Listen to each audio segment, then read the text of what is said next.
Good day to you. I remember the day that I was watching news in England, and at the time, unfortunately, the first Iraq war was going on across the world. That was a war launched by the United States for the most part. It was launched by President George Bush, the first President George Bush, and I was watching coverage of that war in England, and I was absolutely shocked to see some of the video footage. They actually showed soldiers, English soldiers and American soldiers, injured. I couldn't believe it. They showed a soldier being carried off of the battlefield in a stretcher, and they showed his leg, and his leg was bloody. And it was really, really hard to look at. And I was amazed at that because we don't do that in the United States, right? In our television, we say to ourselves, oh, we have some values that we need to adhere to. Where those values come from, you may not know, but certainly you're aware of those values, right? Like you're not watching the local news on television, and if a boy has drowned in a pond, unfortunately a regular occurrence during the summer, or a river around here, the Delaware River happens quite frequently, they're not showing the body coming out of the river. They're not showing a boy who has been resuscitated. They're not showing the person who's been hurt, as you would see in the example that I gave you in the English news broadcast. And so that's what we're talking about today. In a way, we're talking about how the content differs across different media systems of the world. And content is really the focal point of a media system, right? It's where most people can enter into an understanding of what a media system looks at. You look at the content, you look at the newspaper article, you listen to the song on the radio, you look at the web page on the computer, you watch a film, you look at a TV show. The content is a window onto the media system. And so we've been building up to coming to the content. We've looked at philosophies of a media system. We've looked at regulation. We've looked at cultural characteristics, not in that order, right? We've looked at different elements of a media system that are less obvious than content, but it is content that is both the window on a media system that helps you look at financing, that helps you look at regulation, that helps you look at philosophies. It's both a window on a system, and content is a representation of the system, right? It's the final product. It ultimately is what media systems are seeking to produce. It's that content that serves as a product or a service, depending on whether you pay for it or whether it's for free. So what I'm doing is I'm trying to build up that we're really reaching the pinnacle in the class now in terms of a media system and what constitutes a media system. We know that everything at one point comes to a head when we get the content from the media system. So for the next two classes, actually the next two Thursdays, we're going to be focusing on media content. And the readings for you are zilch this week. I went to review my chapter material and was trying to figure out whether it would be useful for today's class, and I decided it would not be, because in that chapter I went and I started splitting hairs between certain terms, those terms being form and substance and content, and I rearranged them and proposed a whole new way of conceptualizing them, and it will only get in the way of what we've studied so far in this class, because we're already looking at content in a traditional sense in this class. We're looking at form and we're looking at content. That's what we're doing with the RSC post. So I hope I'm not being too confusing here, but this is the reason why I don't have a chapter reading for you today, because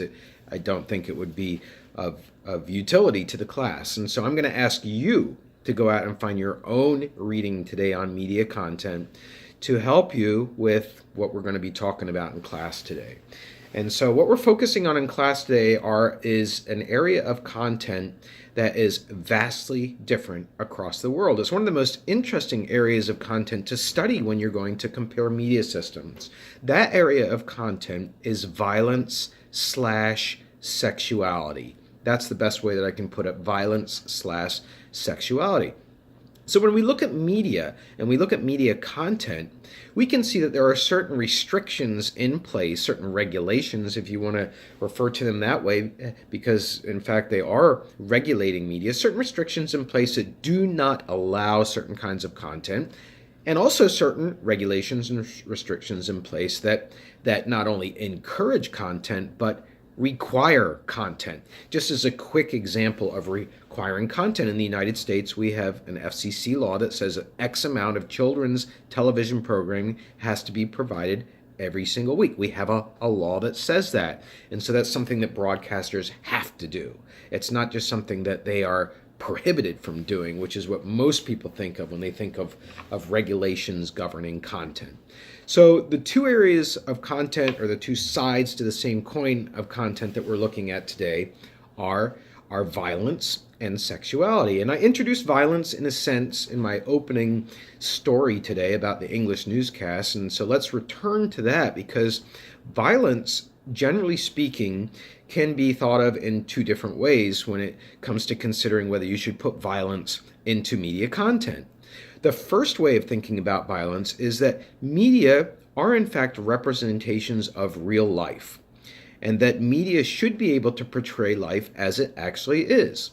And so therefore, if a person is killed on a battlefield or injured on a battlefield, does media not have, or do media, excuse me, that's a plural term, do media not have a professional and ethical obligation to provide that horror of the battlefield, to provide in a graphic sense the horror of a human being being hurt on a battlefield? Do media not have a moral obligation to provide that to the audience in its realistic sense? Why have a yellow police tape ribbon around? It seems to lessen the impact of a person who has been killed in a drug raid.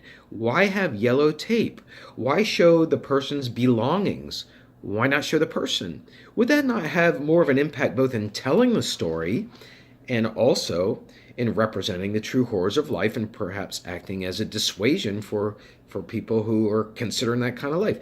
That's one consideration of whether to put violence into your media content. And in most cases, European countries decide that the value of showing life as it really is far outweigh the opposite value when you look at violence, which is in some ways depicted in the United States. I will say in some ways here and come back and explain that in a minute.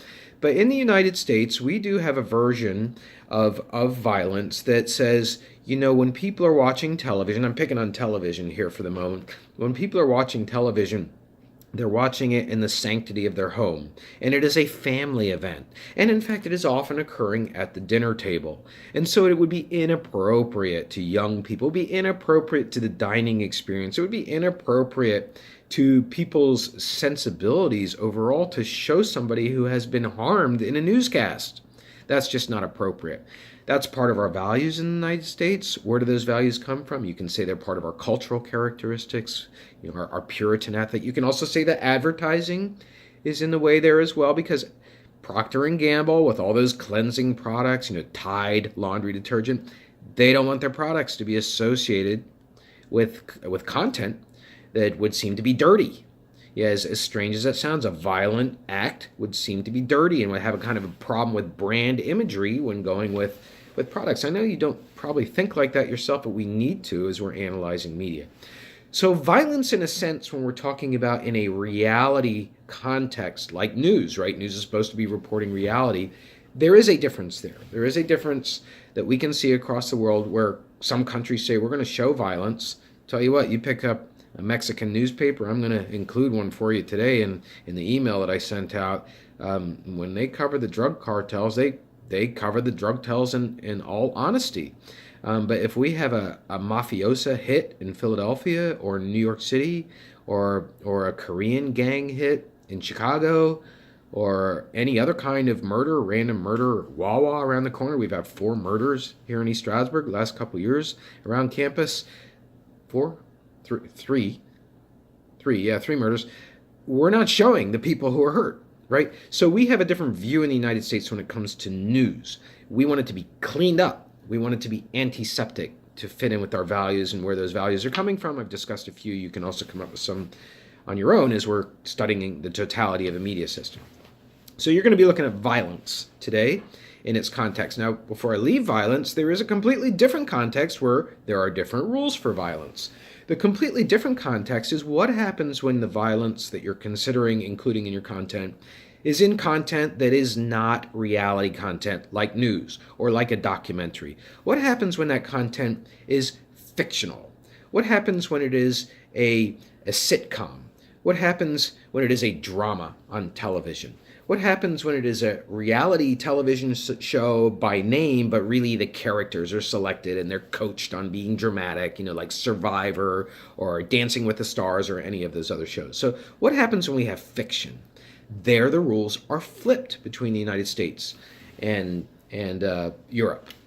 So, in the United States, we say, when we have movies, that's okay. We can show the most amazing amount of violence you could ever imagine. Go see any Marvel Comics film today. Okay, people are not getting killed, right? But you'll see the most incredible spraying of laser gunfire and people getting popped with fists and beat over the head with objects and they're bouncing back up. We have that, right? Same with CSI on television.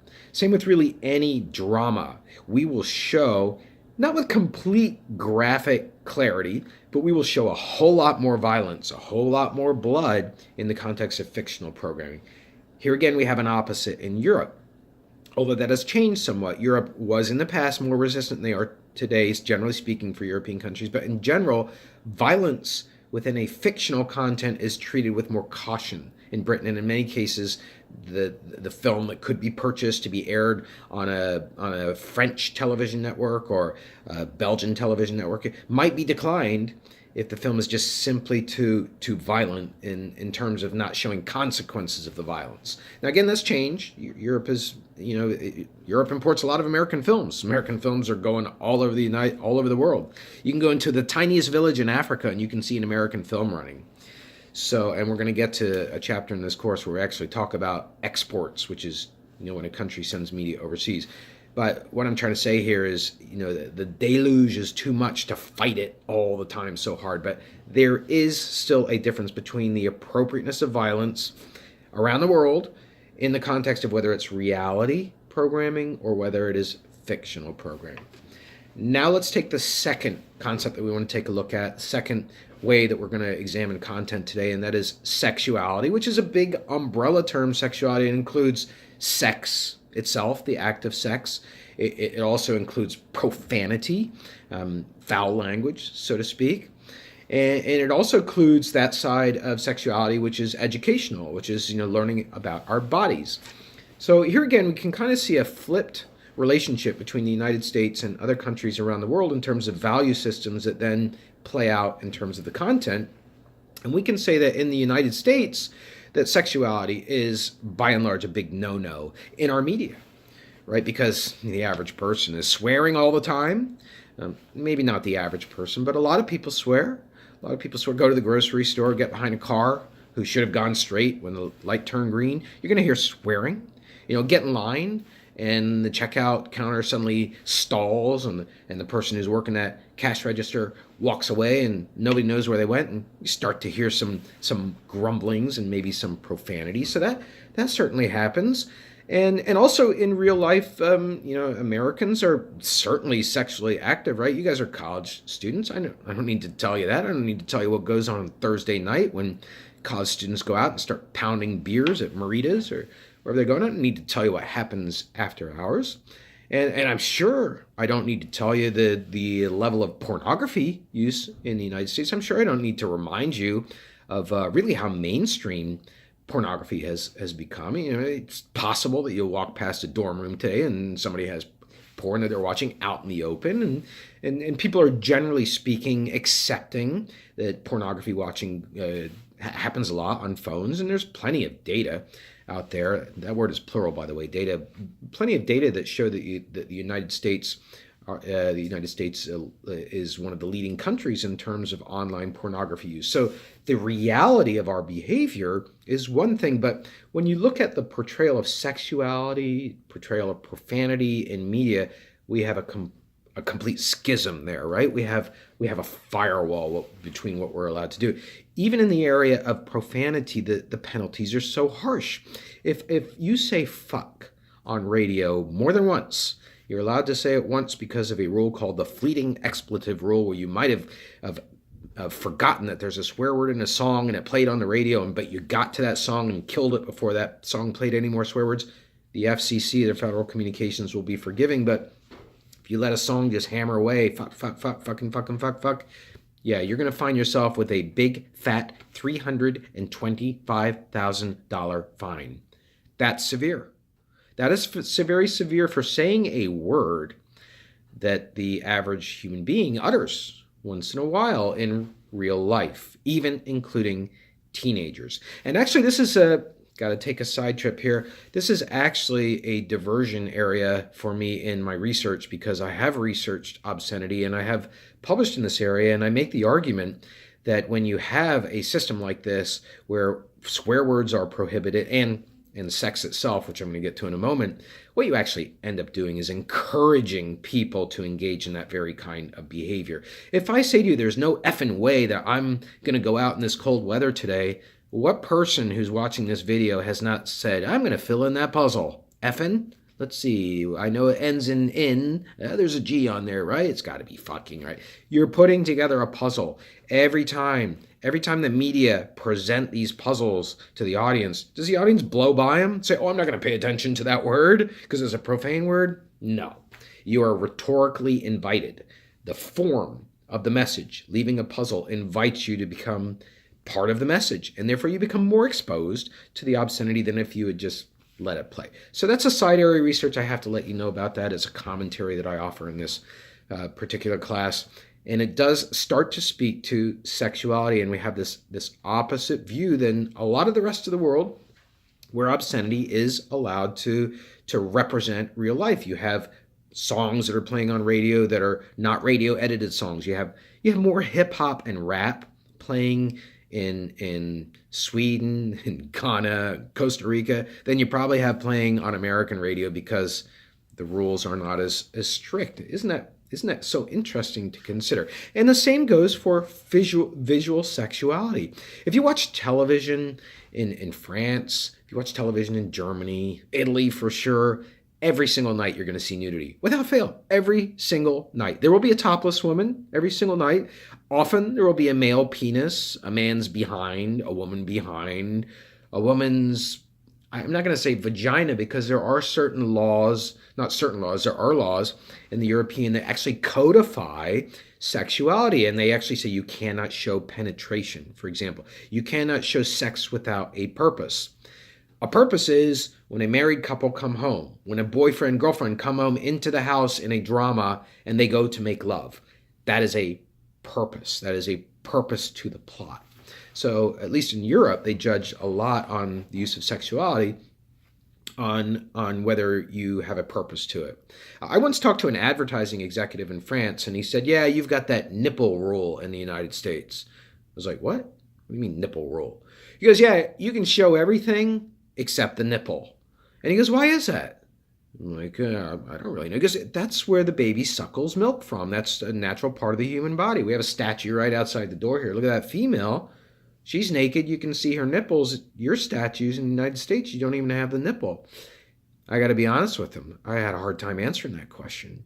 Is it too graphic? Is it because it's the orifice where the milk actually comes out? I'm getting very graphic right now. It may be uncomfortable for you to hear me speak this way. That's kind of what's happened to us, right? Because we are not really having an open and honest conversation in the media. And this also translates to our sex education in schools, right? Where we take out bananas and condoms, rather than what they do in Holland, for example, where they bring out a mannequin and they actually insert a penis into a vagina and show young people really how you put a condom on and what the situation might more realistically be like.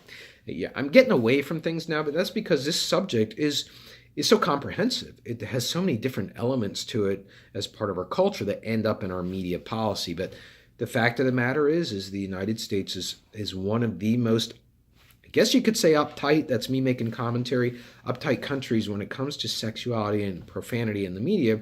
We consider it to be dirty. Right, let's get right down. We consider it to be dirty. We consider it to have some kind of an immoral ethic to it. We also consider it to be potentially harmful to youth. We're very, very worried about that. That's why we have the safe harbor, right? From 10 o'clock at night until 6 o'clock in the morning, you're allowed to be looser on the radio and television. But during those other hours when kids are supposed to be asleep, we're protecting them from sex. We're protecting them from profanity. So today in today's class, we're just going to focus on those dimensions of content. When we take on content next time, which will We'll be taking on content twice because it's so important, whereas we just did financing in one class. We'll be going into a completely different direction. But here's some ideas to get you started for today with your assignment. I hope you have a great day.